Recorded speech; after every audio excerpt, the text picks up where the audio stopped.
దేవుని ఆరాధించిన వాక్యం చదువుతున్నాం. కీర్తనల గ్రంథము 18 ప్రధాన గాయకునికి యెహోవా దాసుడైన దావీదు కీర్తన. తన శత్రువులందరి చేతిలో నుండి, సౌలు చేతిలో నుండి యెహోవా అతన్ని తప్పించిన దినమున దావీదు ఈ గీత వాక్యములు చెప్పి యెహోవాను స్తోత్రించి అతడు ఇట్లా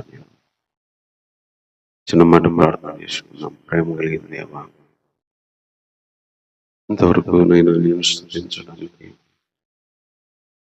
మీరు ఇచ్చిన పాటలను బట్టి ఉన్నాను దేవా. ఎంతైనా దేవుడవు, ఏ పరిస్థితుల్లోనైనా స్తుతించడానికి అర్హత ఉన్నవాడు ప్రభా. ఈ లోక స్థితిగతులు, శరీర సంబంధమైన పరిస్థితులు నిన్ను ఆరాధించడానికి ఎప్పుడు ప్రభా అడ్డంకముగా కావునైనా అంతటి ఉన్నతమైన దేవుడవు, పరమందు ఆసీనుడు అయిన దేవుడవు, అంత పరిశుద్ధుడు అయ్యుండి కూడా కరుణ, జాలి, కటాక్షము, వాత్సల్యత, తల్లి లాంటి ప్రేమను మా మీద కనపరుస్తూ ఈ రక్షణ, ఈ వాగ్దానాలు ఇచ్చి పరలోకానికి తీసుకెళ్లాలని పూర్వమైన సంకల్పంతో ఈ భూమి పుట్టక ముందే నీ ప్రేమలో మనం ఏర్పాటు చేసుకున్నావు. అంత గొప్ప నీ సంకల్పం, నీ ఆలోచన కలిగి ఉన్నాను.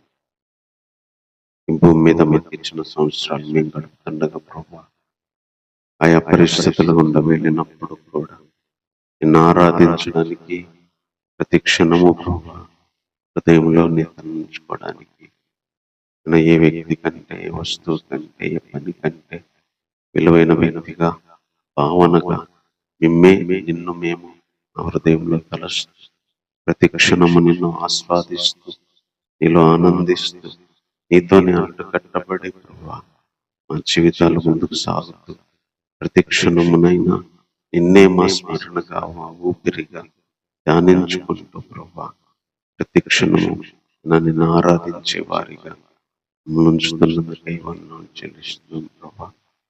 అందుకోసమైనా ఇంతవరకు పాటల ద్వారా నిన్ను మేంపరచడానికి మా హృదయంలో, మా ఆత్మలో ఉన్నదాన్ని బట్టి నీ గురించి మేము పాడుకోవడానికి సాయం చేశాం.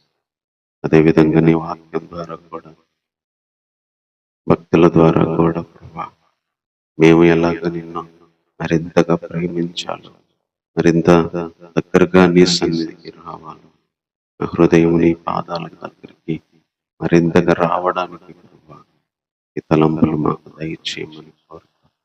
ఈ ప్రార్థన మా రక్షకుడైన యేసుక్రీస్తు వారి నామమున ప్రార్థించి వేడుకుంటున్నాను. ఆమేన్. ఈ 18వ కీర్తన మరి దావీదు రాసినట్టు మనకి ఇక్కడ రాయబడుతుంది.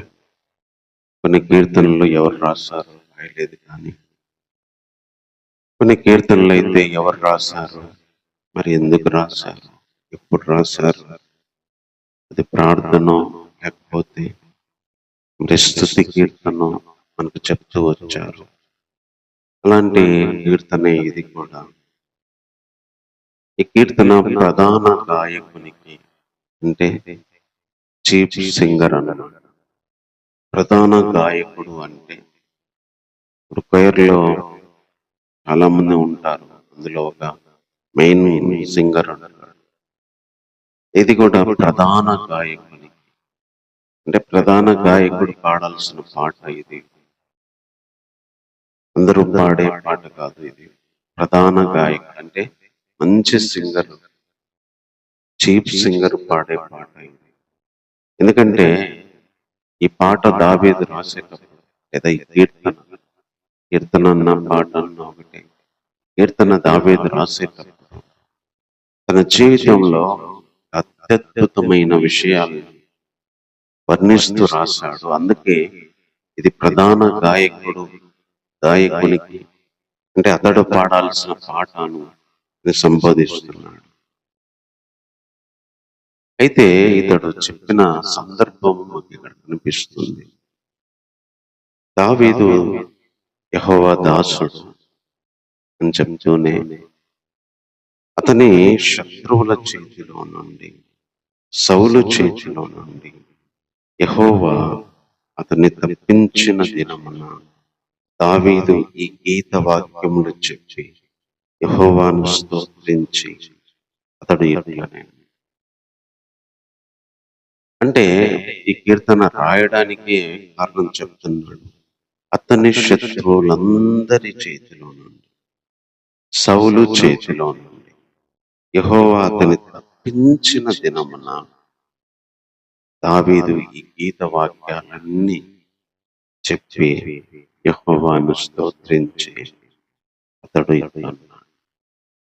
అంటే కీర్తన ఎప్పుడు రాశాడంటే దావీదు లైఫ్ లో ఉన్న శత్రువులందరూ, ముఖ్యంగా చంపడానికి చూసిన సౌలు నుంచి, అటు సౌలు నుంచి తన లైఫ్ లో మిగిలిన శత్రువులందరి నుంచి దేవుడు తప్పించిన దినమున అతడు ఈ గీత వాక్యాలు, అంటే ఈ పాటకు సంబంధించిన ఈ విషయాలన్నీ చెప్పి యెహోవాను స్తోత్రించి ఇట్లన్నీ చెప్తున్నాడు. దావీదు గారు మనకు చెప్తున్న ఆలోచన మనకి ఇక్కడే కనిపిస్తా ఉంది. దేవుడు దావీదును అతని శత్రువులందరి చేతిలో నుంచి, ముఖ్యంగా చంపాలనుకున్న సౌలు చేతిలో నుంచి తప్పించిన దినమున అతడు దేవుని గురించి పాడిన పాట, లేదా దేవుని గురించి రాసుకున్న పాట ఇది. ఇక్కడ దేవుడు మనకిస్తున్న తలంపు ఇది. దేవుడు మనల్ని కూడా ఒకరోజు మన శత్రువులందరి చేతిలో నుండి, ముఖ్యంగా సౌలు లాంటి శత్రువుల చేతిలో నుండి మనల్ని కూడా విడిపించే ఒక దినం మనకు ఉంది మన లైఫ్.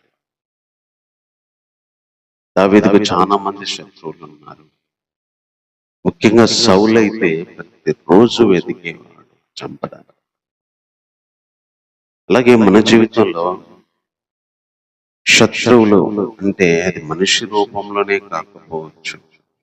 శత్రువులు అంటే మన మీద పడి మనల్ని చంపాలనుకునేవాళ్ళు, శత్రువులు అంటే మనల్ని బాధ పెట్టేవాళ్ళు, శత్రువులు అంటే మనల్ని ఏడిపించేవాళ్ళు, శత్రువులు అంటే మనల్ని నేలమట్టం చూడడానికి ప్రయత్నం చేసేవాళ్ళు. ఇక్కడ దావీదు శత్రువులందరినీ చేతిలో నుంచి, ఒక స్పెషల్ గా సౌలు చేతిలో నుంచి తప్పించిన దినం ఆ రోజు దావీదు పాడిన పాట ఇది. ఒకరోజు దేవుడు కూడా మన జీవితంలో ఉన్న శత్రువులన్నీ, మన శత్రువుల కన్నీళ్లు కావచ్చు, మన శత్రువుల అనారోగ్యాలు కావచ్చు, మన శత్రువుల ఇబ్బందులు కావచ్చు, కొన్ని కరువులు కావచ్చు, కొన్ని అవమానాలు కావచ్చు. శత్రువులు అంటే మనల్ని బాధ పెట్టేవి, శత్రువులు అంటే మనల్ని ఏడిపించే, శత్రువులు అంటే మన మీద పడి చీల్చే. ఈరోజు మనుషులు మన మీదకి రాకపోయినా శత్రువు ఏ రూపంలోనైనా రావచ్చు.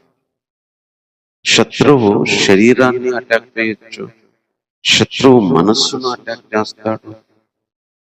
మెయిన్ గా శత్రువు మన ఆత్మను పట్టుకుంటాడు. కొన్నిసార్లు శత్రువు మనకు కనిపిస్తాడు, కొన్నిసార్లు శత్రువు మనకు కనిపించాడు. కొన్ని కనిపించే శత్రువులతో పోరాడతాం, ఇవి కనిపిస్తాయి. కొన్ని కనిపించని శత్రువులు మన మనసులో పోరాడతాం. కానీ సంతోషకరమైన విషయము, దేవుణ్ణి స్తుతించదగిన విషయం ఏంటంటే, ఒకరోజు మన శత్రువులందరి చేతిలో నుంచి, మన కన్నీళ్ళ నుంచి, మన ఇబ్బందుల నుంచి, మన దుఃఖం నుంచి, మన వేదల నుంచి, ఒకరోజు ఈ శరీర బాధల నుంచి, అనారోగ్యాల నుంచి, లోక సంబంధమైన ప్రతి దాని నుంచి విడిపించి ఒకరోజు పరలోకంలో ఒక కొత్త కీర్తన దావీదులాగే పాడే రోజు మన జీవితంలో ఉంది. సౌలు లాంటి ఒక ప్రత్యేకమైన శత్రువు, కొన్ని చిన్న చిన్న శత్రువులు ఉంటాయి, కొన్ని పెద్ద శత్రువులు ఉంటాయి. దావీదు లైఫ్ లో సౌలు ఒక స్పెషల్ శత్రువు. అలాగే మన జీవితంలో ఒక ప్రత్యేకమైన బాధ. కొంతమందికి ఒక పెద్ద బాధ ఉంటుంది. అన్ని బాగుంటాయి, చిన్న చిన్న బాధలు ఒక పెద్ద బాధ ఉంటుంది. ఆ పెద్ద బాధ కొంతమందికి ఏమో పెద్ద బాధ ఏంటంటే అనారోగ్య బాధ ఉంటుంది.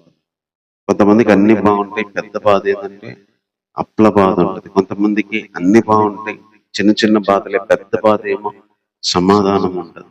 కొంతమందికి అన్ని చిన్న చిన్న బాధలే, కొన్ని శత్రువులు పెద్ద బాధలాగా మరి ఒకటి ఒకటి పెద్దగా బాధించే పరిస్థితి ఉంటుంది.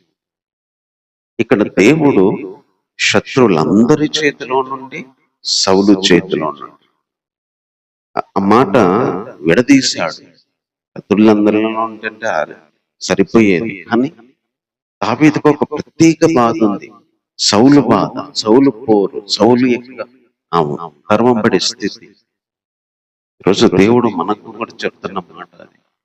మనకున్న ప్రత్యేకమైన బాధను తొలగించగలడు. అన్నిటికంటే మిగిలిగా ఎక్కువగా ఒకే ఒక్క బాధ బాధిస్తుంది ప్రతి ఒక్కరి జీవితంలో. అందరికీ ఒకటే ఉండదు. ఒక్కొక్క బాధ అన్నిటికంటే ఎక్కువగా ఆ శత్రువు మనం జీవితంలో ఉంటుంది.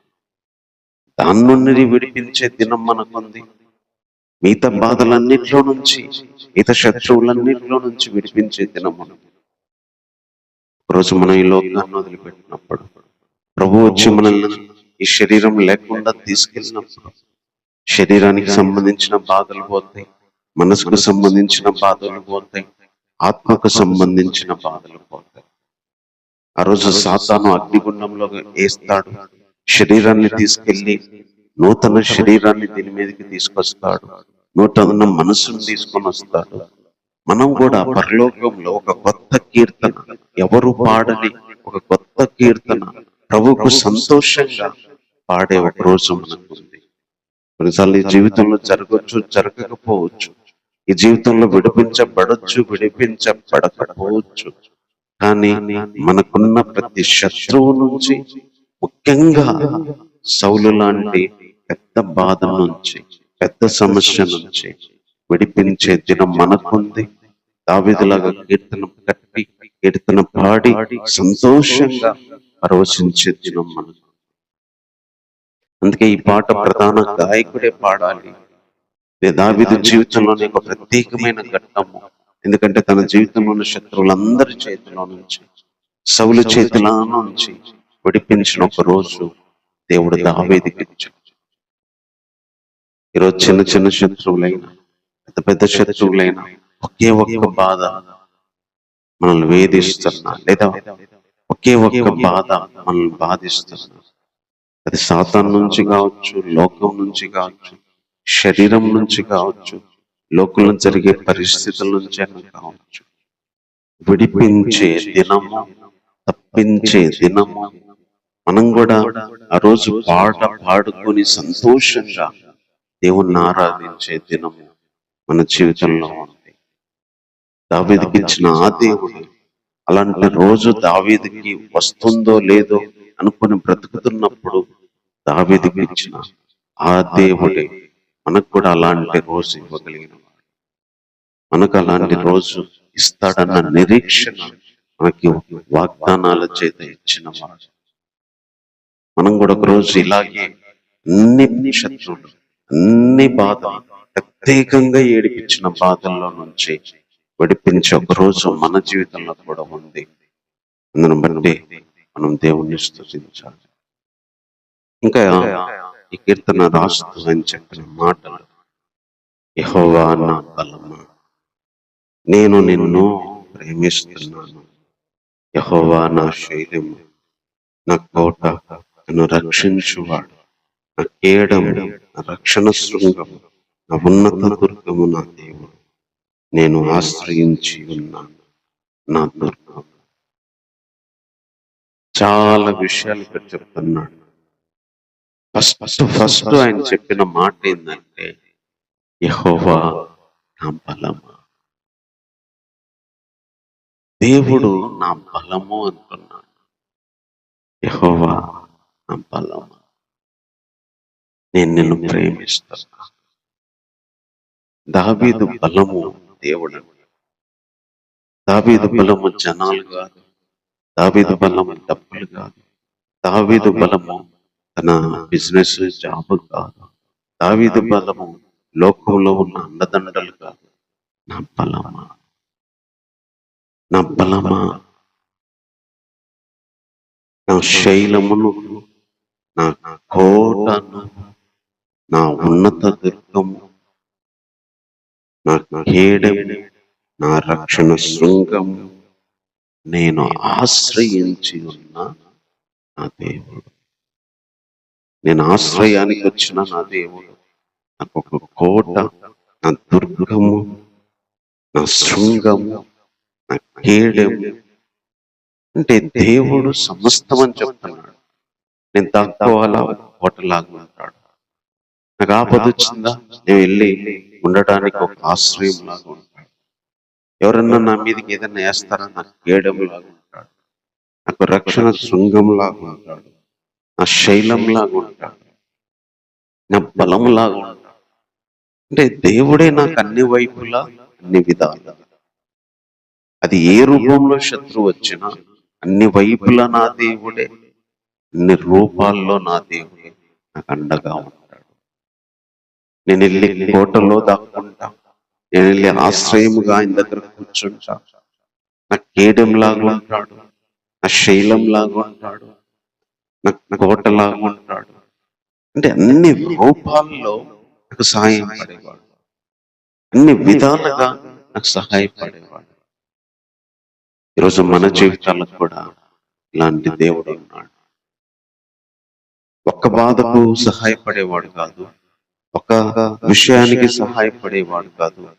బలహీనంగా ఉంటే బలంగా ఉంటాడు, లేదా పరిస్థితులకు తట్టుకోలేక పారిపోతుంటే కోటలాగా దాక్కోవడానికి ఉంటాడు, లేదా ఎవరన్నా శత్రువులు మన మీదకి వేసే బాణాలు తట్టుకోలేకుండా ఉంటే మనకెదురుగా నిలబడి ఉంటాడు. కోటలాగా, శైలంలాగా, కొండలాగా, ఉన్నతమైన ఒక దుర్గములాగా మనం ఆశ్రయం తీసుకోవడానికి ఒక ప్లేస్ లాగా ఉంటాడు. ఏ పరిస్థితిలోనైనా, ఏ రూపానికి సంబంధించిన దేవుళ్ళలాగైనా ఉంటాడు. మనం ఏ పరిస్థితికి కావాలా, ఏ పరిస్థితి గుండా వెళ్తామా, అదే పరిస్థితికి అదే రూపంలో ఆయన మనకు సహాయపడతాడు. ఏదో ఒక్క పరిస్థితికి ఒక్క రూపంలోనే కాదు, ఆయా పరిస్థితులలో ఆయా రూపాలుగా సహాయపడతాడు. అలాంటి గొప్ప దేవుడు. అనారోగ్యపరంగా ఉంటే అనారోగ్యపరంగా సహాయపడతాడు, లేకపోతే కృంగిపోయినప్పుడు కృంగిన విధానంలో సహాయపడతాడు, లేదు బలహీనంగా ఉంటే బలంగా సహాయపడతాడు, లేదు ఒంటరిగా ఉంటే ఒక కోటలాగా మన చుట్టూ వచ్చి కమ్ముకుంటాడు. ఇట్లా ప్రతి రూపంలో, ప్రతి క్షణము, అన్ని వైపులా, అన్ని విధాలుగా ఉండే దేవుడు, అన్ని రూపాల్లో, అన్ని విధాలుగా ఉండే దేవుడు. ఈరోజు మనం ఆరాధించడానికి వచ్చిన దేవుడు అన్ని రూపాల్లో, అన్ని విధాలుగా ఉండే దేవుడు.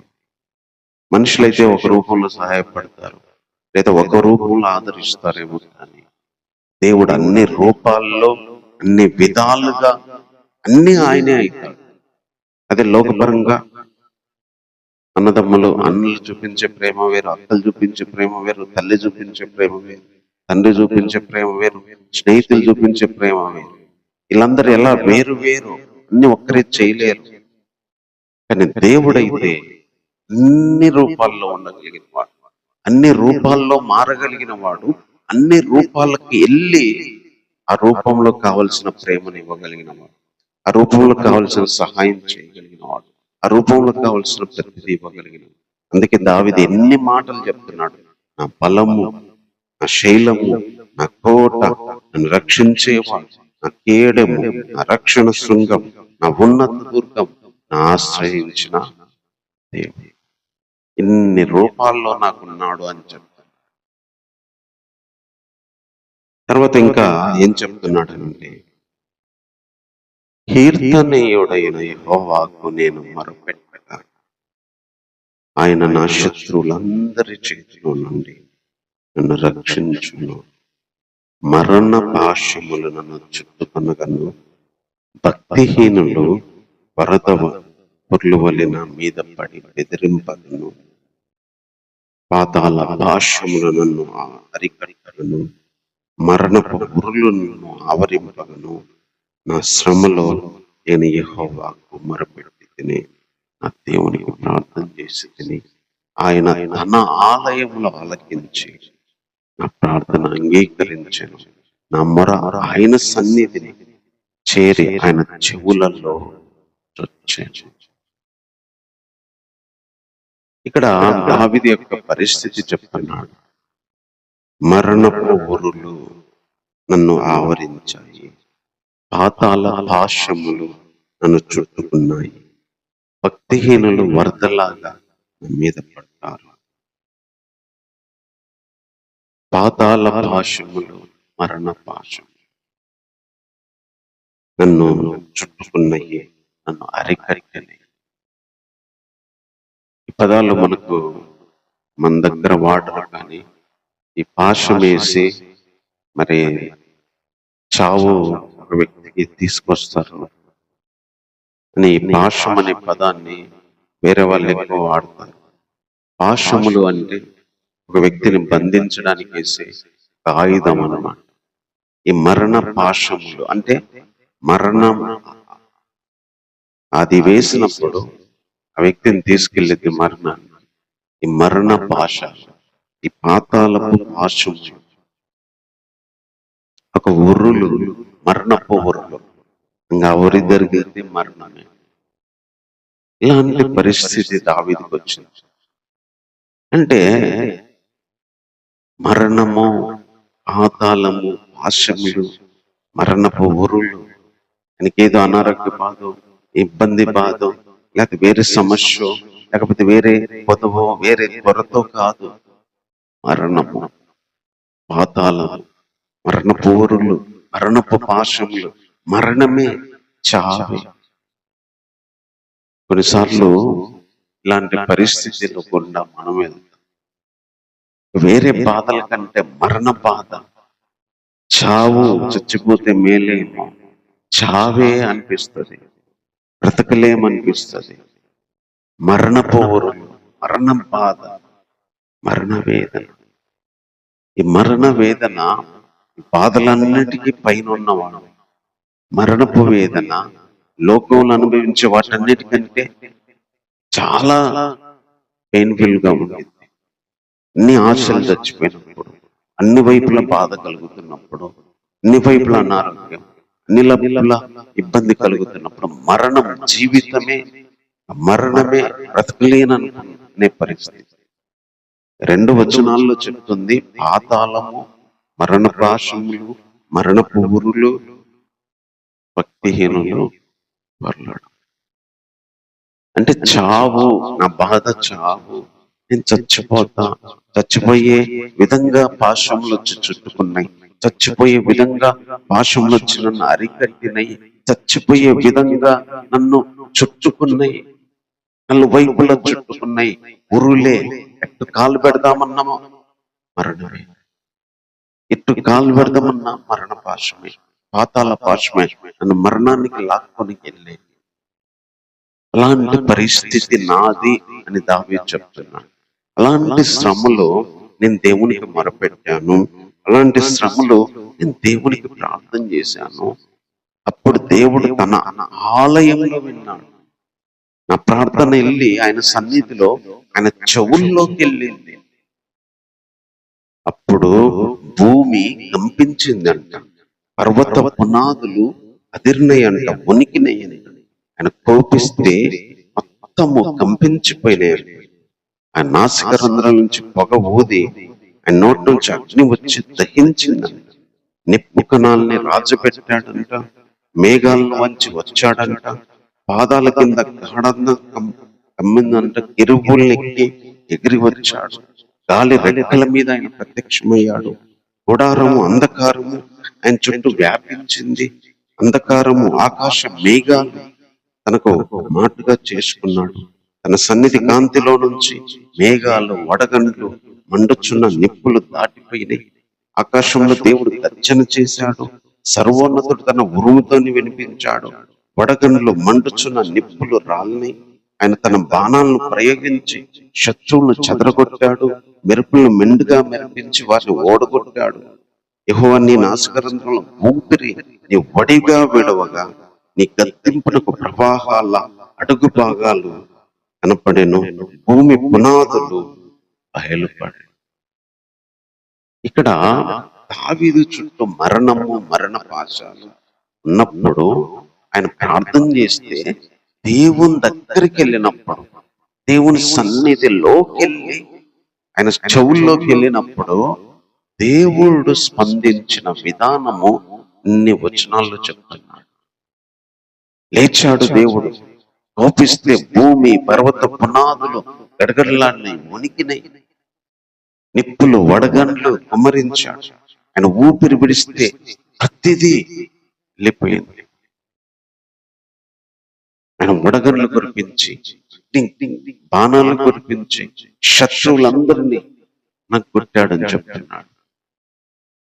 అంటే ఒక వ్యక్తి తన మరణ పరిస్థితిలో, మరణ పాశంలో చుట్టుకున్నప్పుడు, ఇంకా ఏ విధంగా బయటపడలేననే పరిస్థితిలో ఉన్నప్పుడు, ఆ శ్రమలో దేవునికి ప్రార్థన చేసినప్పుడు, ఆ శ్రమలో దేవుని అడిగినప్పుడు, దేవుడు జస్ట్ దేవుడు అట్లా లేస్తే భూమి భూకంపం వచ్చిందంట, పర్వతాలు వణికినాయంట.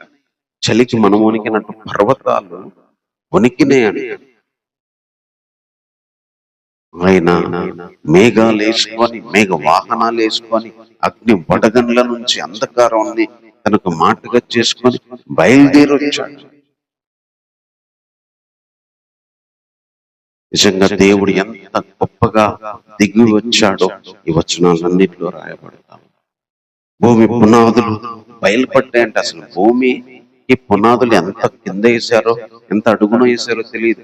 జస్ట్ అని ఊదగాని ఆ ఊపిరికి భూమి పునాదులు బయటకు వచ్చినాయి, భూమి పునాదులు కనపడ్డాయి. నిజంగా ఆయన గద్దింపు, ఆయన నాసిక రంధ్రంలో ఉన్న ఆ వాసనకి, ఆ గాలికి శత్రువులందరూ కూడా నగగొట్టబడ్డారంట. నిజంగా దేవుడు ఇంత గొప్పగా దావీదుకు సహాయం చేశాడని చెప్తున్నాడు. ఈరోజు కొన్ని పరిస్థితులు మిగతా వాటన్నిటికంటే ఎక్కువగా మనల్ని బాధించే పరిస్థితులు గుండా వెళ్ళినప్పుడు, పాశములు, మరణ పాశములు, మరణపు ఊరులు, మరణపు వేదనలు చుట్టుకొని ఎట్ట అడిగేసినా బాంబులాగా దేని మీద కాలు పెట్టు చచ్చిపోతామనే ఒక పరిస్థితికి వచ్చినప్పుడు, జీవితం ఏమి లేదు అయిపోయిందనే పరిస్థితిలో దేవుడు తన ప్రార్థన ఆయన సన్నిధిలో విన్నప్పుడు, దేవుడు తన ఆలయములో ప్రార్థన అంగీకరించినప్పుడు, రెండు పదాలు ఉపయోగించాడు. తన ఆలయములో, తన సన్నిధి. ఆయన ఆలయములో ఆయన చెవుల్లోకి వెళ్ళినప్పుడు భూమిని గద్దించి, పర్వతాలను గద్దించి, భూమి పునాదులు బయలుపడే విధంగా దిగొచ్చేవాడు. ఈరోజు మన జీవితాలకు కూడా మన ప్రార్థన వినగానే, మన పరిస్థితి చూడగానే, మన చుట్టుకొని ఉన్న మరణ పాశంని, మన చుట్టుకున్న మరణ వేదల్ని దేవుడు విడిపించడానికి ఆయన దిగి వచ్చేవాడు. వాటి నుంచి తప్పించడానికి ప్రభావంతో, శక్తితో, ఊపిరితో, గద్దింపుతో దిగి వచ్చేవాడు. తన మేఘ రథాల మీద అగ్నికణాలు, నిప్పు కణాలు, వడగండ్లు దాటుకుంటూ ఆయన దిగి వచ్చేవాడు. ఈ సృష్టిని గద్దించగలిగిన వాడు, ఈ సృష్టిలో ఉన్న ప్రతి దాన్ని తన శక్తితో అణిగిపోయేటట్టు, భయపడేటట్టు, వణికేటట్టు చేయగలిగిన ఈరోజు అలాంటి దేవుడు ఉన్నాడు. ఈరోజు మనం అలాంటి దేవుణ్ణి మనం ఆరాధించడానికి వచ్చాం. ఇంకొక మాట ఇక్కడ చెప్తున్నాడు, ఈరోజు మనం ఏ పరిస్థితుల్లో ఉండలేము, మరణ పాశములు మన చుట్టుకొని ఉన్నాం. మన శ్రమలో ప్రార్థిస్తే ఆయన తన ఆలయంలో, తన సన్నిధిలో విన్ని దావీదు కోసం ప్రభావము, శక్తితో దిగొచ్చినట్టుగా మనల్ని విడిపించడానికి, ఆ పాశాలన్నీ తీసి మనల్ని బయటికి తీసుకురావడానికి అంత ప్రభావంతో మన కోసం దిగి వచ్చేవాడు. తర్వాత ఇంకొక మాట ఇక్కడ చూస్తున్నాడు. ఏమంటున్నాడంటే, ఉన్నత స్థలము నుండి ఆయన చేయి చాపి నన్ను పట్టుకొని మహా జలరాశుల్లో నుండి తీసెను. బలవంతులకు పగవారు, నన్ను ద్వేషించేవారు నాకు బలిష్ఠులై ఉండగా నాకంటే వారి వశంలో నుండి నన్ను రక్షించాను. ఆ పాతకాలమందు వారు నా మీదికి రాగా యెహోవా నన్ను ఆదుకొనెను. ఇక్కడ ఏమంటున్నాడంటే, దేవుడు తన చెయ్యి చాపి మహా జలరాశుల్లో నుంచి నన్ను విడిపించాడు. నా పగవారు, నా శత్రువులు నాకంటే బలంగా ఉంటే దేవుడు తన చెయ్యి చాపి వారి యొక్క చేతిలో నుంచి విడిపించాడు. ఆపద కాలంలో వాళ్ళు నా మీదకి వచ్చారు, కానీ దేవుడు నన్ను ఆదుకున్నాడు. ఇక్కడ కూడా ఇంకొక సందర్భాన్ని గుర్తు చేస్తున్నాడు. మహాజలరాశులు అంటే ఒక సముద్రంలో పడితే ఒక వ్యక్తి బయటికి రావడం ఎంత కష్టమో, పొర్లి ప్రవహించి ఒక నదిలో పడితే బయటికి రావడం ఎంత కష్టమో, నా పరిస్థితి ఆ మహా జలరాశుల్లో పడినట్టుంది. ఆయన ఉన్నత స్థలం నుంచి చెయ్యి చాపి పైకి తెచ్చాడు. ఇప్పుడు సముద్రంలో గాని నదుల్లో గాని పడితే ఒక వ్యక్తిని రక్షించడానికి చాలా కష్టం. లేదా పడవలో ఓడలో వేసుకొని వెళ్ళి చేయబట్టుకొని రక్షించాలి. ప్రవాహము జలములు విపరీతంగా ఉంటే అది కూడా కష్టం. దేవుడు పైనుంచి చెయ్యిచ్చి నన్ను జలరాశుల్లో నుంచి పైకి తీసుకొచ్చాడని చెప్తున్నాను. చుట్టూ జలములే, చుట్టూ ప్రవాహమే, అయినా పైకి తీసుకొచ్చాడు. ఈ ఊహ మనకి ఎలా అంటే, ఒక వ్యక్తి జలాల్లో కొట్టుబడి ఏ సహాయం లేకుండా దేవుడు పైనుంచి వచ్చి చేయి తీసుకొచ్చి బయటికి వేస్తే తప్ప బతకలేను అనే ఒక పరిస్థితి వచ్చినప్పుడు, బలమైనవి నీళ్లు మనకంటే బలమైనవి, నీళ్లు ముంచెత్తుతాయి, శత్రువులు మనం ముంచెత్తుతారు.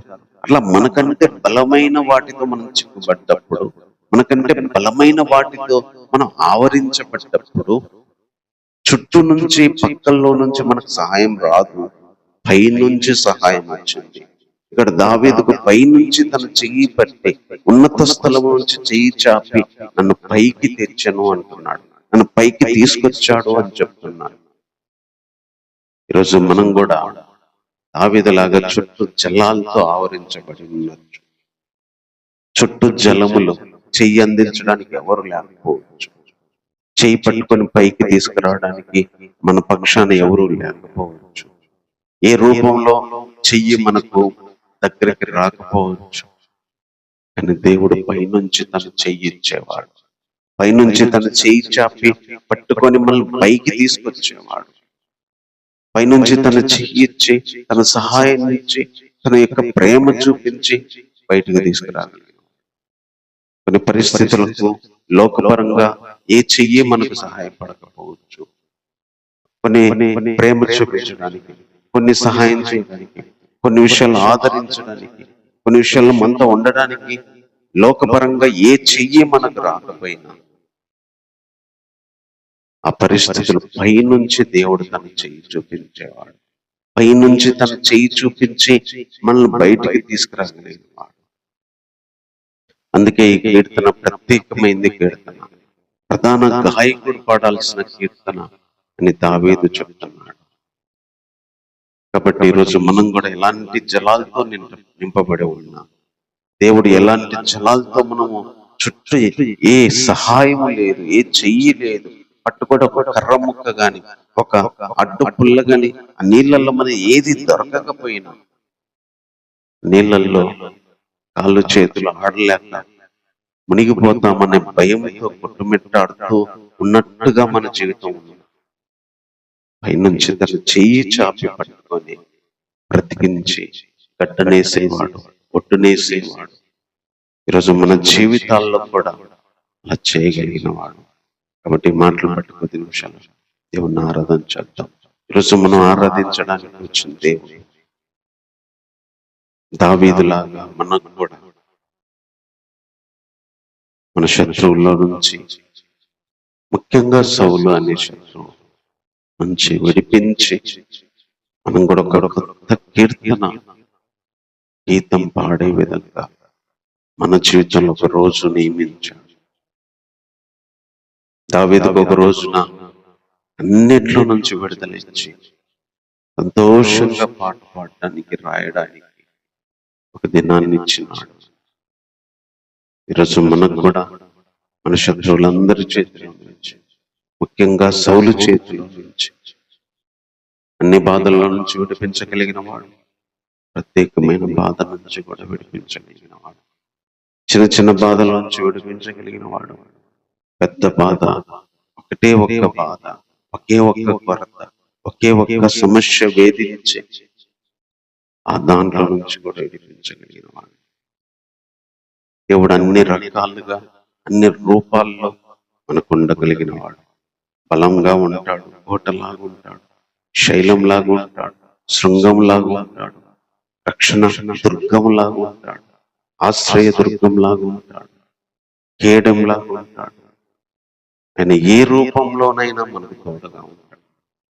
కృంగిపోతే ఒక స్నేహితుల్లాగా బలపరుస్తాడు, లేదా ఏడిస్తే ఒక తల్లిలాగా ఆదరిస్తాడు, సంతోషంగా ఉంటే ఒక తండ్రిలాగా మనతో పాటు ఉంటాడు, ఒక అన్నలాగా, ఒక అక్కలాగా, ఒక చెల్లిలాగా, ఒక తమ్ముళ్ళగా, ఏ రూపంలో కావలసిన విధంగానైనా దేవుడు అన్ని రూపాల్లో మనకు సహాయంగా ఉండగలిగిన. మనం ఏ రూపంలో మనకు ప్రేమ కావాలో, ఏ రూపంలో మనకు ఆదరణ కావాలో, ఏ రూపంలో మనకు సహాయం కావాలో దేవుడు ఆ రూపానికి మారగలడు. ఆ రూపంలో మనకు చేయగలడు. ఆయన ఒక రూపంలో ఒకే విధంగా ఉండేవాడు కాదు, ఒక విధంగా సహాయపడేవాడు, అన్ని విధాలుగా అన్ని రూపాల్లో సహాయపడేవాడు. కొన్నిసార్లు చిన్న చిన్న బాధలు, సమస్యలు కాదు, ఇంకా మరణము, మరణ పాశము, మరణపు ఉరులు, పాతాళమే, ఎటు అడిగేసినా మరణమే, ఎటువైపు చూసినా మరణమే. వాటిని తప్పించుకునే శక్తి మనకు ఉండకపోవచ్చు, వాటి నుంచి బయటపడే శక్తి ఉండకపోవచ్చు. ఆశ్రమంలో మొరుపెట్టినప్పుడు, ఆశ్రమంలో వేడుకున్నప్పుడు దేవుడు తన ఆలయంలో, తన సన్నిధిలో విని కోపించి ఆయన దిగొచ్చినప్పుడు భూమి పునాదులు, పర్వత పునాదులు, ఆకాశం, మహాకాశాలు, భూమి మీద ఉన్న ప్రతిదీ కదిలి చలించిపోయి వణికి గడగడలాడిద్దని అంతగా దిగి వస్తాడంట దేవుడి కిందికి, మనకు సహాయం చేయడానికి, మన మీదకి వచ్చిన వాటి నుంచి విడిపించడానికి. ఆయన ప్రార్థన విని దిగొచ్చే దేవుడు. దిగొచ్చినప్పుడు ఈ సృష్టి మొత్తం కదిలిపోతుంది, చలించిపోతుంది, వణికిపోతుంది. ఒకరోజు దేవుడు మనల్ని విడిపించి ఆ రోజు ఉంది. మన మరణ వేదుల్లో నుంచి విడిపించి, మన యొక్క పాశంలో నుంచి విడిపించి, దేవుడు తన శక్తితో, బలముతో గద్దించి మనం బయటకు వేస్తాడు. అలాగే జలాలు, మహాజలాల్లో పడినట్టుగా ఉండొచ్చు, చుట్టూ జలాలే ఉండొచ్చు. ఏ కొమ్మ, ఏ చెట్టు, ఏ రాయి, ఏ మనిషి, ఏ పడవ మనకు రక్షించడానికి రాకపోవచ్చు, లేనట్టుగా ఉండొచ్చు. అలాంటి పరిస్థితుల్లో దేవుడు తన చెయ్యి చాపి, తన చెయ్యి అందించి మరి కాపాడగలిగిన వాడు. ఈరోజు అలాంటి దేవుడు మనకున్నాడు. కాబట్టి మాటలను బట్టి కొద్ది నిమిషాలు దేవుని ఆరాధించాలి. ప్రేమ కలిగిన దేవా, నీకు వందనాలైనా, ఎంత గొప్ప దేవుడుగా ఉన్నారు.